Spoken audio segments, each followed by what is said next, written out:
Adventures of Sonic Episode 14, The Robotnik Express. We start out with Scratch fighting with Grounder on a train, arguing about who Robotnik loves best. I like that they clearly think of him as their father. We see Mobians watching the train, and since the train is owned by Robotnik, that makes it their patriotic duty to rob it, as one of them said. I love that they have the guts to have that line, like the word patriotic in a Sonic show. Sonic runs along the train tracks after the train because the train is carrying Robotnik's super bomb. How does he know that? That's what's great about Sad AM having Uncle Chuck as a spy and Nicole existing. The heroes have a reason to know Robotnik's plans ahead of time. If Tails was an engineer here, he could make something to overhear his plans. We're missing basic fundamental foundation. Scratch gets in trouble. I guess the train broke because of the alarm going off, and it goes through something. Grounder thanks Scratch for saving his life, somehow thinking that he would have died when he's invincible throughout the show. And Scratch says he was only saving the bomb. But I love that he stammered while denying it, implying that he was a tsundere and really did care about Grounder. I was saving Dr. Robotnik's bomb! You were just— I would have liked him better if he was honest with him and regularly being sweet to him as a big brother though. That would have made me like these guys. Sonic is brought into the train and tied up as a mummy, but he escapes insultingly easily and the Mobians from earlier break into the train. They unravel the rope on Scratch and Grounder, but then the writing goes completely to shit because for some reason, Big Gris and his partner thinks these robots are Sonic and Tails. Shouldn't everyone on Mobius know what Sonic and Tails look like? This episode sucks. I was proud of these guys for wanting to be freedom fighters, stopping Robotnik's bomb. But unfortunately, their stupid voices foreshadowed their utter lack of intelligence when I was expecting them to subvert that. Because even Scratch manages to trick them into going to hunt down Sonic and Tails. Shouldn't everyone know that Sonic looks like a blue hedgehog? There was even a whole song on the radio about him. This is dumb. They're clearly talking to robots. Why would they think that they are robots of Eggman? Sonic runs around the train tracks in the Wile E. Coyote ripoff desert, and it turns out the train tracks are leading off the cliff. Some people laugh it off, saying that they'll be done constructing the bridge in a year. Then they panic and run away because they can't fix it in 5 minutes.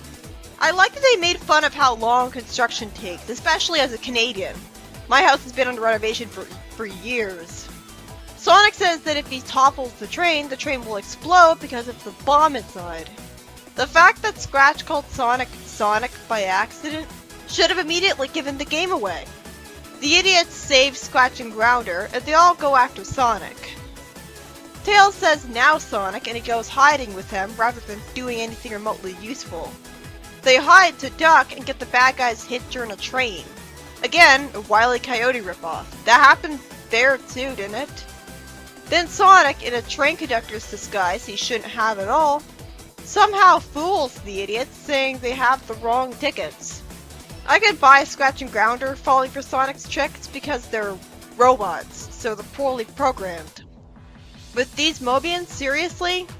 Well, God forbid we have any Mobians other than Sonic be remotely competent freedom fighters when they want to fight Eggman. This show is an exaggeration of the story problems in the games, with Sonic being a Gary Stu siphoning all the competence, and the villains being pathetic buffoons. They even have robot sidekicks like Orbot and Cubot. Sonic gets the idiots thrown off the train, and Robotnik brags that once his final shipment of bombs arrive, he'll launch an anti-rebel missile and blast every rebel apart. How does he know where exactly the rebels will be and who they will be? Sonic doesn't have a set home in this show. This plan is stupid. It would have worked in Sad AM where Robotnik would have a knothole to aim a missile at. The idiots hear ringing, not being sure where it's from when Robotnik wants to call them. That's also stupid. Handing characters the idiot ball is one of the laziest forms of humor that's not adult humor, which is even worse. The idiotic robots leave the train, Sonic runs into the mountain tunnel, and the idiots send rock avalanches to block the tunnel. Sonic's oh no was terribly acting. Sonic's worried that Tails will be blown up thanks to the bomb. He escapes just fine and insults the bears with a disguise he shouldn't have. When the show gets bad, it gets really bad. You can probably hear it. The bears constantly saying they're the bears is a very stupid catchphrase.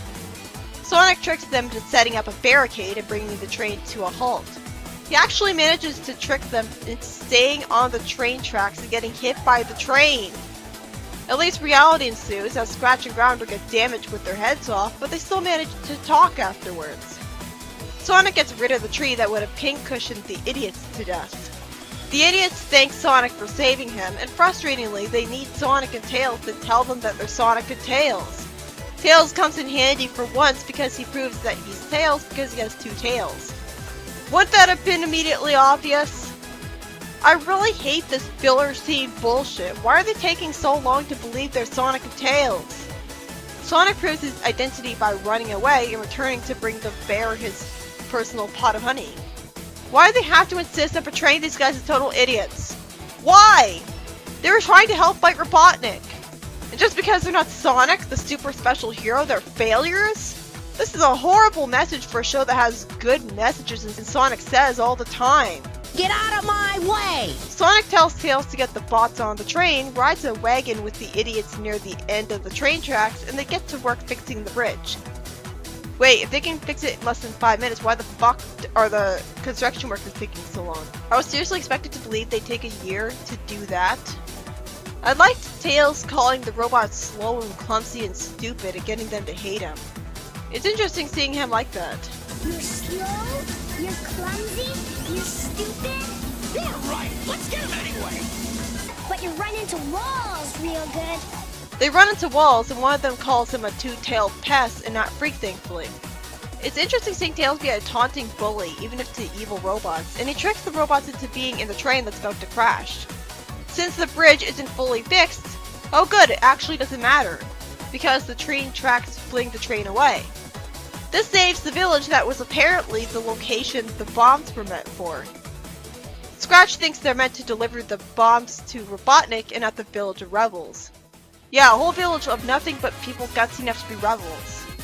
Robotnik says he needs the bombs delivered to him, they're necessary to complete his missiles. Grounder calls Robotnik saying he can't stop the train, and some slapstick happens with Grounder flying away and Robotnik's plan being ruined. Robotnik is thrown into the sky and blows up in a firework, but I'm sure he'll be fine because fuck logic, that's why. I'm not the idiot this episode thinks I am. Are these bears supposed to represent me?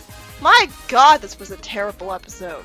Grounder actually fools Tails with a disguise, way to prove my point, telling him to get into a car and save Sonic. This Sonic Says message is obvious, but it was done the most clumsy way imaginable. They stripped Tails of 300 IQ points just so we think Grounder was someone else when it clearly has recognizable metal skin.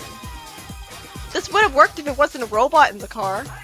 But no, it has to be Scratch and Grounder for everything. Fuck this.